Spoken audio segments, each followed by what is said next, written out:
लाडक्या बहिणीला 3,000 दिले, 3,000 दिले. कास्तकाराच्या बायकोले 3,000 रुपये येईन दिले समज. तर ह्या 3,000 रुपये आपले नेले किती हे नाही. आता 50 क्विंटल माल कापूस झाला, यानं 83चा भाव 7,000 वर आणला.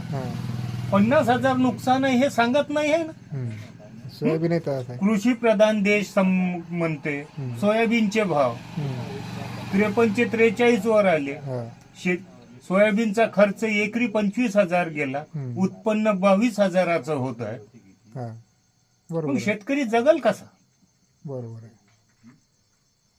हे कृषी प्रधान देश म्हणते, बाकी सगळे धनवान आहे, कृषी शेतकरीच भिकारी आहे ना. मग कशाचा कृषी प्रधान देश? अशीच व्यथा प्रत्येक शेतकऱ्याची आहे. एका शेतकऱ्याने त्यांच्या भावना दाखवलेल्या आहेत.